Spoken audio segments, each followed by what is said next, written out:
Everyone thinks Mater is just a dumb, rusty tow truck who gets in McQueen's way. When I was about 8 years old, I loved Mater. I even had a little plastic figure of him. To me, like every other kid, he was just a walking joke, the funny goofball who breaks the tension. But recently, I rewatched Cars as an adult.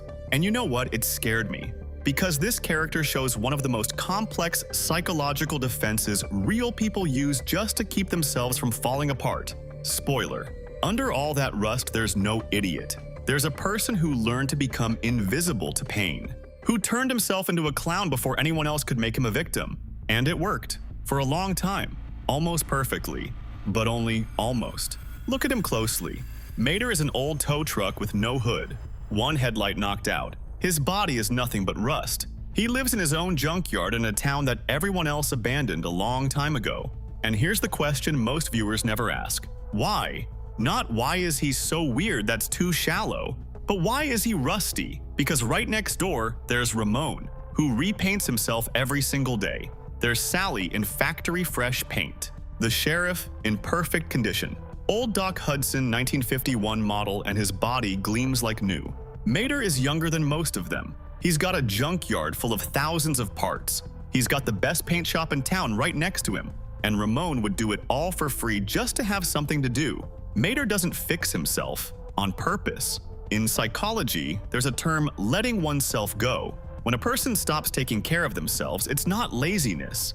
It's a clinical symptom of depression. The body becomes a mirror of what's happening inside. You stop brushing your teeth not because you forgot, but because somewhere deep in your mind a belief formed. Why bother? For who?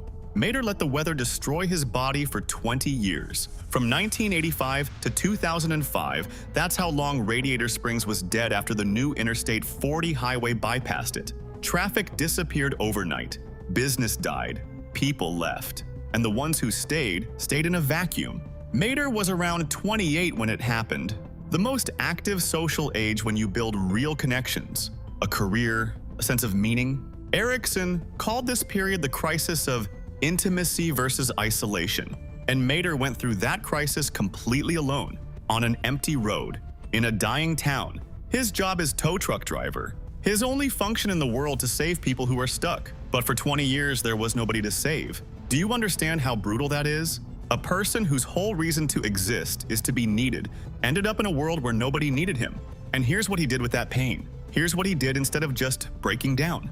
The very first thing Mater says when he meets McQueen, he literally jumps out toward this stranger who just destroyed half the main street and cheerfully babbles something that barely makes sense. McQueen is cold, sarcastic, trying to brush him off. He says flatly, "Well, we'll talk later, Mater." A clear rejection. Mater responds with pure joy. "Later, Mater, that rhymes." Ha! I made a rhyme, and I didn't even know it. Psychologically, that's not stupidity. That's a high-level defense mechanism. There's a thing called the class clown defense. It works on one basic principle. If you make yourself the joke first, nobody else can hurt you. You already control the story. You're already deciding what people laugh at. Oh, I remember a guy from my school. Let's call him Max. He was always the loudest one, cracking jokes, making fun of his own bad grades, his beat-up sneakers. We all thought he just didn't care about anything, that he was the life of the party. But now I get it. He was mocking himself first, so no bully could do it harder. Mater knew from the start what he was: a rusty old truck with no hood, living in a junkyard in a broke little town. In a world where status is determined by aerodynamics and a fresh paint job, he's at the very bottom. So instead of waiting for someone to point that out, he does it himself, loudly, with humor, with self-deprecation. He laughs at himself first, and nobody else has an opening to attack. This strategy works for millions of real people. The person who's scared of being judged for how they look makes fat jokes about themselves. The person who's afraid of looking incompetent says first, "God, I'm so dumb." The person who's scared of rejection preemptively puts themselves down before anyone else can do it harder.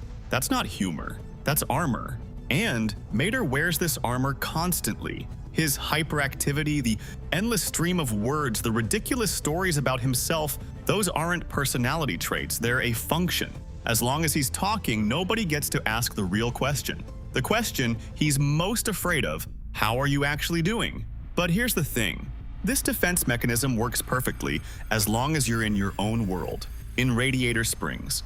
where everyone around you is an outsider too, where your rust is just rust, not something to be ashamed of. There's one specific moment in Mater's behavior that breaks the whole thing apart, and it doesn't happen at home. Tokyo, a party for the global elite. Mater mistakes wasabi for pistachio ice cream and eats the whole thing. Then in a panic, he sprints to a decorative fountain and screams across the entire room. Sweet relief! The crowd laughs. Mater, as always, is the center of attention. But something important happens in that moment. McQueen doesn't laugh. McQueen goes red. McQueen says through his teeth, "Mater, you're making a scene." Until now, Mater had lived inside one comfortable illusion. When people laugh at his antics, they're laughing with him. He thought he controlled the room, that he was the life of the party, that he was accepted. McQueen shatters that illusion for the first time. He labels Mater's behavior not as cute, but as embarrassing. But that's not the real hit. The real hit comes later. After the race that McQueen loses because of an accidental mistake from the crew, he snaps. And he says the line that hits Mater right in the center of who he is. Listen, this isn't Radiator Springs. This is exactly why I don't bring you along to these things. I don't need your help. I don't want your help. That's a nuclear strike. Because Mater's entire life philosophy is built on one thing. I'm here to help. That's not a slogan for his business. That's his reason for existing. A man who spent 20 years unable to help anyone finally found someone who needed him. And that someone just told him, "You're not needed."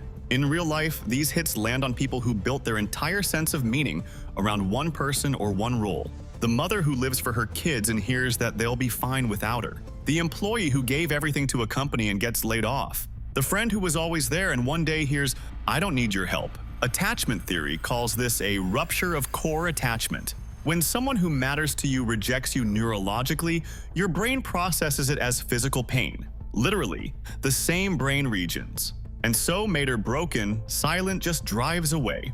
And McQueen turns to the press and tells the reporters, "Problem solved." Mater hears that. He's no longer the best friend. He's a problem that got handled. But there's one more scene.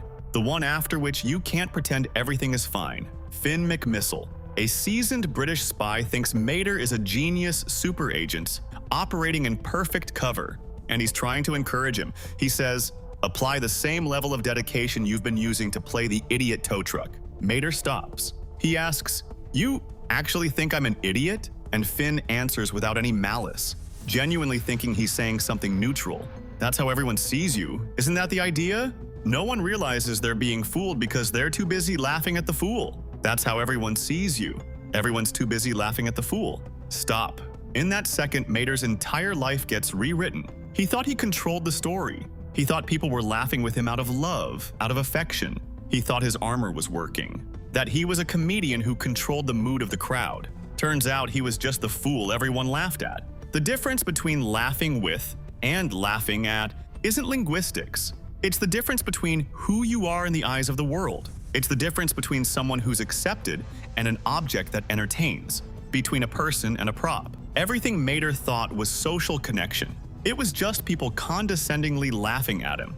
20 years of lived life flipped upside down in a single second. In psychology, this is called a heroic blue screen of death. The moment when a revelation is so devastating that the system just freezes. The person can't keep functioning. Reality has become incompatible with what they believed was true. When Mater is trapped inside Big Bentley, already in real danger, already understanding he might actually die, he screams to Finn and Holly, "I'm not a spy, I'm really just a tow truck." The mask is off, but underneath there's no cunning agent. There's a person who genuinely, with his whole heart, believes in his own worthlessness. Even before Big Bentley, after the break with McQueen and Tokyo, Mater makes a decision. He writes a goodbye letter. "By the time you read this, I will be safely on an airplane flying home. I don't want to be the cause of you losing any more races. I want you to go prove to the world what I already know, that you are the greatest race car in the whole wide world. Your best friend, Mater." Short, no jokes, none of the usual stream of words. Let's break this letter down psychologically. First, he takes full blame not for a specific mistake in the race, but for his very existence. Not "I did something wrong," but "I am something wrong." That's internalization of guilt. When a person stops separating "I did a bad thing" from "I am a bad thing." Second, he's not leaving out of hurt feelings, not as manipulation. He's leaving because he genuinely believes that McQueen will be better off without him. That's called the burden syndrome, a psychological state where a person starts believing that their existence is toxic to the people they love, that the kindest thing they can do is disappear. People with this pattern aren't looking for attention. They don't want to be talked out of it. They genuinely believe the world without them is a better world. Third, look at how a person who is leaving forever ends their goodbye letter. P.S. Tell the hotel I didn't mean to order that movie. I thought it was just a preview. He's leaving and he's thinking about the hotel bill. He doesn't want to inconvenience even a faceless hotel corporation. This broke the Italian mechanics Guido and Luigi, and it should break us, because that is the most honest portrait of a person with deeply buried pain. Pain doesn't scream. Pain doesn't make a scene. It quietly writes a PS about a hotel charge and gets on the plane. I'll be honest, I was Mater for a long time. There was a period when everything inside was falling apart, but anytime someone asked, "How are you?" I fired back a joke at machine gun speed, just because telling the truth meant showing vulnerability. Online, people often call this state tilt, but in reality, it can be actual depression, a period when life is just going sideways. And you probably know someone like this, or you recognize yourself in it. The person who always jokes, especially when things are bad. Who's the first to laugh at themselves? Who's always ready to help but never asks for help in return? Who says, "I'm fine," so fast, you don't even get to ask the follow-up question? That's not personality, that's armor. The psychology of laughter as a defense mechanism is well documented. The sad clown phenomenon isn't just a metaphor, it's a clinical reality. Research shows that behind hyperactive humor, you often find the heaviest levels of anxiety and depression.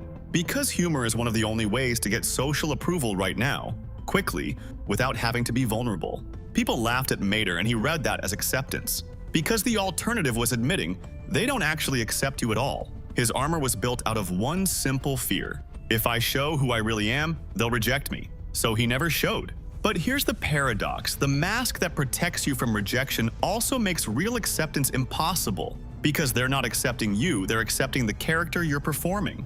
If someone around you jokes a little too much, ask yourself, when did you last ask them how they actually are? And did you give them enough time to actually answer? Mater survives. He funds the unraveling of the whole conspiracy. He saves McQueen. And at the end, McQueen says something that matters. He says, if people don't accept you for who you are, they need to change, not you. That's not a throwaway line. That's the central argument of the whole story. Mater spent 20 years changing himself for the world, becoming funnier, more ridiculous, more harmless, making himself the fool so nobody would think to make him the victim. It was a rational choice in an irrational world. But in the end, the one who changed was McQueen. This matters. Because in real life, people who carry this armor are usually convinced that they're the ones who need to change. Smile more. Be less of a bother. Exist more quietly. Mater's story says something different. Your honesty isn't weakness. Your rust, that's you. And if someone can't live with that, that's their work to do, not yours. Mater isn't an idiot. He's a person who found the only way available to him to survive in a world that didn't expect him. He made himself the jester before anyone could make him the outcast. And he wore that mask with such dedication that sometimes he forgot there was something alive underneath. That's what a rusty, hoodless tow truck from a kid's movie about cars teaches us. If you look at someone and all you see is the funny guy who's always okay, who always has a joke ready, look again. Look at the rust. Because rust doesn't just happen,